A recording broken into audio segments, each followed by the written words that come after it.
ધર્મ કી જય। આ વાંઢાય ઈશ્વર આશ્રમ એ 18 આલમનો દ્વારો છે। 18 આલમનો દ્વારો એટલા માટે છે કે વાંઢાયની અંદર 9 પેઢીઓ થઈ ગઈ। 9 પેઢીમાં સર્વપ્રથમ પહેલા સ્થાપક ગુરુ થઈ ગયા, જેનું નામ વ્યારી સાહેબ। તો વ્યારી સાહેબ દરબાર સમાજમાંથી આવ્યા। પછી એમના શિષ્ય ક્ષેમસાગરજી મહારાજ થયા, તો એ ગઢવી સમાજમાંથી આવ્યા। એમના શિષ્ય ઈશ્વરરામજી મહારાજ થયા, તો એ ભાનુશાલી સમાજમાંથી આવ્યા। એમના શિષ્ય લાલરામજી મહારાજ થયા, તો એ પાટીદાર કુળમાંથી આવ્યા। એમના શિષ્ય ઉધવરામજી મહારાજ થયા, તો એ ભાનુશાલી કુળમાંથી આવ્યા। એમના શિષ્ય દયારામ ને વાલરામ થયા, તો એ લુહાણા કુળમાંથી આવ્યા। એમના શિષ્ય શાંતિરામજી થયા, એ પાટીદાર કુળમાંથી આવ્યા। એમના શિષ્ય કરશનરામજી થયા, તો એ મિસ્ત્રી કુળમાંથી આવ્યા। એટલા માટે આ વાંઢાય 18 આલમની ગાદી એટલા માટે કહેવામાં આવે છે કે દરેક સમાજમાંથી ચેતનાઓ જાગીને આ વાંઢાયને તપાવ્યું છે। એટલા માટે આ વાંઢાય 18 આલમનો દ્વારો છે, અને 18 આલમનો દ્વારો છે ને 9 મહાપુરુષો અહીં તપસ્યા કરી ગયા। એટલા માટે આ લોકો ગુરુ પૂર્ણિમાના ગુરુદ્વારે આવે છે। કચ્છની અંદર આશ્રમ અનંત જોવા મળશે, પણ ગુરુદ્વારો એક જ છે, એનું નામ છે ઈશ્વર આશ્રમ ગુરુદ્વારો। અને અહીં લગભગ જ્યાં સુધી મેં સાંભળ્યું છે, મેં અનુભવ્યું છે અને મેં ચિંતન કર્યું છે, ત્યાં સુધી આ ઈશ્વર આશ્રમની સ્થાપના થઈ, જેને 125 વર્ષ થયા। પણ એનાથી પહેલા ઈશ્વરરામજી મહારાજે અહીં સ્થાપિત થયા। એમનાથી પહેલા આપણો જૂનો દ્વારો કહેવાય, અત્યારે જ્યાં માતાજીનું મંદિર છે, એ ત્યાં 3 પેઢી પહેલા થઈ ગઈ। એટલે આ વાંઢાય લગભગ 250 વર્ષથી ચાલતી પરંપરા છે, અને 250 વર્ષથી અહીં 18 આલમ આવે છે ને આજે પણ આપે 18 આલમના દર્શન બધાએ કર્યા હશે શિષ્ય વૃંદોએ। એટલે આ 18 આલમનો દ્વારો હતો, છે અને એ કાયમ રહેવાનો છે। અને અહીં 18 આલમને આવકાર મળતો હતો અને મળી રહ્યો છે, અને ભવિષ્યમાં પણ હંમેશા 18 આલમને આ દ્વારાની અંદર આવકાર મળતો રહેશે, એવી હું ગુરુ મહારાજ પાસે પ્રાર્થના કરું। આજે જે પણ પરિવાર 18 આલમમાંથી જે પણ પરિવારો અહીં આવ્યા અને સમાધિએ માથું ટેકાવ્યું, હું ઈશ્વરરામજી મહારાજને, લાલરામજી મહારાજને, ઉધવરામજી મહારાજને, દયાલરામજી મહારાજને, શાંતિરામજી મહારાજને અને ગુરુજીને પ્રાર્થના કરું કે જે પરિવારોએ માથા ટેકાવ્યા છે, બસ ગુરુજી એની ઉપર નજર તો તમારી પડેલી છે, પણ નજરને ઠરાવજો અને એને સુરા આશીર્વાદ આપજો। એમના જીવનની અંદર કર્મઘાટની અંદર કોઈ પણ દુઃખ હોય, વ્યવહાર ઘાટની અંદર કોઈ પણ દુઃખ હોય, કે આધ્યાત્મિક ઘાટની અંદર માથા મારતા હોય, તો એને દિશા મળે, એવી જ આ ગુરુ પૂર્ણિમા નિમિત્તે આ ગુરુ પરંપરા હરિહર સંપ્રદાય તરફથી સર્વ શિષ્ય વૃંદોને અને કચ્છની ધરાને મારા ખૂબ ખૂબ સાધુવાદ, સાધુવાદ, સાધુવાદ। હરિહર પરંપરામાં અનેક શિષ્યો આવી રહ્યા છે। આધુનિક પેઢીના જે નવા શિષ્યો બને છે, એને કઈ રીતે આ આધુનિકતા સાથે જોડવાના પ્રયત્નો કરવામાં આવી રહ્યા છે? નવા જે શિષ્યો આપણા બને છે, યુવાનો છે, જે જૂના શિષ્યો છે તો આપણી સાથે જોડાયેલા છે। આધુનિક જમાનામાં આપણે કઈ રીતે ગુરુ પરંપરાને ટકાવી રાખશું, જે યુવાનોને શું સંદેશ?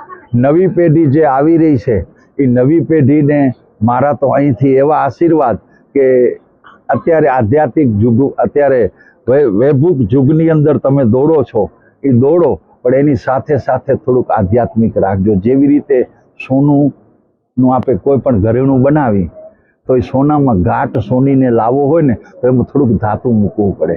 તો કદાચ સોના જેટલું તમે કર્મ રાખજો, પણ ધર્મ છે ને વધુ નહીં, તો ધાતુ જેટલો જો આપણી અંદર ધર્મ હશે ને, તો આપણું કર્મ સલામત છે ને આપણું જીવન સલામત છે। ને નવી પેઢી જે આવી રહી છે અને નવી પેઢી જે આવનારી છે, હું તો એ જ મારા સાધુવાદ કે જે વિશ્વાસ અને જે શ્રદ્ધાથી આવે એને એ શ્રદ્ધા અને વિશ્વાસ અહીંથી સંપાદન થાય।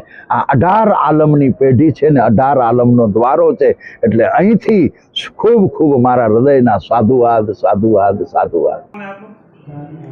હું ઈશ્વર આશ્રમ વાંઢાય ઈશ્વરનગરથી આજે ગુરુ પૂર્ણિમા મહોત્સવ ઉજવાઈ રહ્યો છે।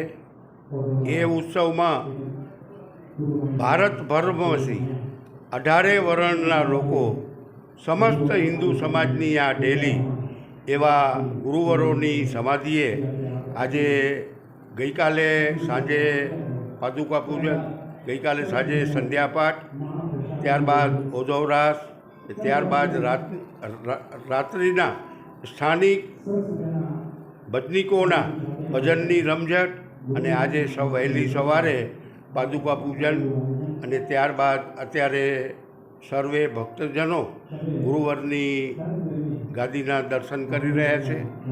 અત્યારના વર્તમાન ગાદીપતિ મોહનદાસજી મહારાજ અને એમના ગુરુવરો જે થઈ ગયા એ તમામના સેવકો, કંઠીધારીઓ આજે આ ઈશ્વર આશ્રમ વાંડાઈ મધ્યે ઉપસ્થિત છે ને એમના દર્શનનો લાભ લઈ રહ્યા છે.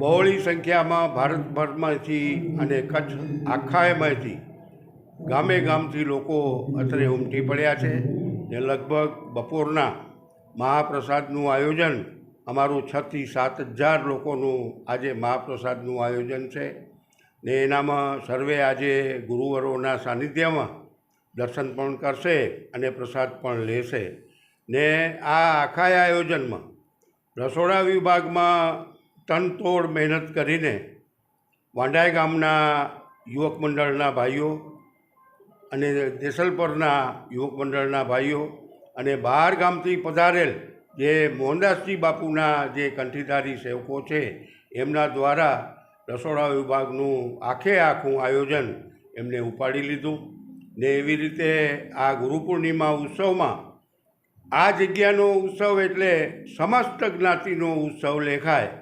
આપણે સંજોગે કંઠી ગમે ત્યાંની હોય પણ સમસ્ત હિન્દુ સમાજને આ દ્વારે નમન કર્યા વગર છૂટકો નથી. કારણ કે આ સનાતનની ડેલી કહેવાય, આ હિન્દુ સમાજની એકતાની ડેલી કહેવાય. એ ડેલીએ દરેક હિન્દુ સમાજને ભાવભર્યું આગામી ઉત્સવોમાં પણ પધારવા અમે ભાવભર્યું આમંત્રણ આપીએ છીએ ને આ ડેલીએ 12 મહિના અને 13 ઉત્સવ એટલે આ ઉત્સવની ડેલી કહેવાય. ત્યાં દરેક ભક્તજનોને હિન્દુ સમાજને આગામી ઉત્સવોમાં પણ ભાવભર્યું આજે શુભ દિવસે આમંત્રણ પાઠવી છીએ. મારું નામ બીનાબેન ભાનુશાલી છે, ભુજ નગરપાલિકા વોર્ડ નંબર 4 નગર સેવિકા. ગુરુ પૂર્ણિમાનો મહત્ત્વ તો એના માટે કહેવા મારે શબ્દ નથી, કેમ કે ગુરુ પૂર્ણિમાનો મહત્ત્વ અને ગુરુ શું છે આપણા જીવનમાં એ દરેકના જીવનમાં હોવું ખૂબ જરૂરી છે. કેમ કે જેની પાસે ગુરુ હશે ને એ કોઈ દિવસ દિશા ભટકશે નહીં. એટલે કે ગુરુ પૂર્ણિમા આપણા જે ગુરુ હોય છે એને આપણે નમન કરીએ છીએ, વંદન કરીએ છીએ અને એના જે આદર્શો છે, એના જે વિચારો છે એના ઉપર આપણે ચાલીએ છીએ અને કોઈ દિવસ આપણે રસ્તો ભટકતા નથી. એટલે કે હું એવું માનું છું કે દરેકના જીવનમાં અગર જો ગુરુ હશે ને તો આ સમસ્યાઓ થોડી જાજી છે એ આપોઆપ સમાપ્ત થઈ જાય છે. આજના દિવસે ખૂબ જ મજા આવે છે આટલી બધી મેદની જોઈ અને આપણી જે કચ્છની સનાતન ભૂમિ છે ઈશ્વર આશ્રમ વાંડાઈ, જ્યાં દરેક સમાજના વર્ણ 18 વર્ણના સંતો છે એમના આપણે આશીર્વાદ લઈએ અને આપણે એકબીજાને મળીએ, આપણી જે કચ્છની જે એકતા છે એને વધારીએ. એક વાંડા એક એકતાનું પ્રતીક જ છે. તો હું દરેક કચ્છવાસીઓને આહવાન કરું છું કે તમે વાંડાઈની મુલાકાત લો અને તમારી જે ભવિષ્યની પેઢી છે એને પણ તમે સાથે લાવો. માં motor driving, safe and sure driving. Driving એ શોખ સાથે આપની મોટી જવાબદારી પણ છે. અમારા ઇન્સ્ટ્રક્ટર દ્વારા સચોટ અને સરળ માર્ગદર્શન. આપની રોજની તાલીમની માહિતી મેળવીને શું અધુરાશ છે એના ઉપર પૂરું ફોકસ કરાય છે.